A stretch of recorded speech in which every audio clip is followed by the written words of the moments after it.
ต่อปี2000 อืมสร้างบ่สร้างบ่ได้สร้างบ่ได้ใช้แนมนาที่สร้างโอ้วิศาการ เก่า สร้างเก่าเนาะ เก่าก ำลังสืบต่อเนาะสืบต่อการก่อสร้างสลาธรรมด้านหลังเนาะก็ออก4 เมตรเนาะสร้างเนาะ 4 เมตรเก่า 10 เมตรคือเก่าโอ้ใส่งบประมาณนี่หลายเติมเลยเนี่ย ตั้งฐานผัก อืมหลังจากแล้วบุญเนาะเราก็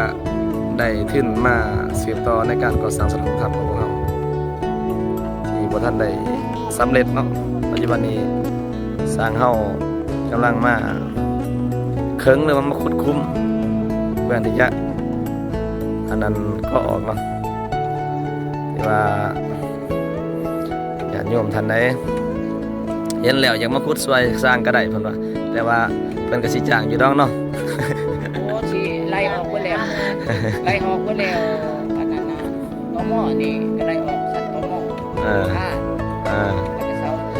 มูลค่ารวมรายได้มูลค่ารวมที่จะเฮ็ดต่อเนี่ยสำหรับก่อ4 เมตรเนี่ยประมาณว่า 100 ป้ายคือเก่า ร้อยไปคือเก่าเนาะ ป้ายละคือเก่าในการงานมันก็ต้องหา60 ล้าน เนาะ45 ล้านที่ วันนี้มาทูอีกมันก็ อ่า เอา60คือเก่า100 ป้ายนะ ร้อยไปคือเก่าเนาะ 100 ป้าย ที่ว่าจะได้ที่นี้เพิ่มที่นี้เนาะ เป็นกำลังแห้งกำลังศรัทธานำกันเด้อตัวนโยมเด้อบ่ได้เห็นแล้วเนาะวัดป่าแก้งสตินิรันดร์คำบ้านเมืองไส้ของพวกเฮาปัจจุบันนี้กำลังเริ่มก่อสร้าง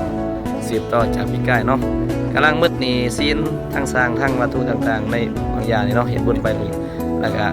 ได้ทึ้นมาสืบต่อแต่ก็ยังบ่ทันได้เพียงพอดอกเนาะญาติโยมท่านใดอยากเป็น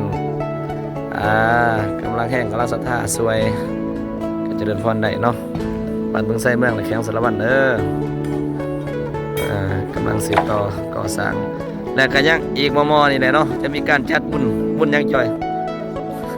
บุญหอป่าสามัคคีเนาะและการบุญสมโภชพระสมทบทุนก่อสร้างสารวัตรธรรมของพวกเราเด้อวงดนตรีก็คือซีเมนแสงเดือนเนี่ยเนาะลมแสงเดือนปิดท้ายมาจอยว่าอยากลองเบิ่งว่าวงแสงเดือนมันสิมันคือใน YouTube คือใน TikTok อยู่บ่เนาะอันนี้แม่นสลองทำเนาะที่เราจะได้สืบต่อก็ออกทางด้านนี้ก็แม่น4 เมตรเนาะ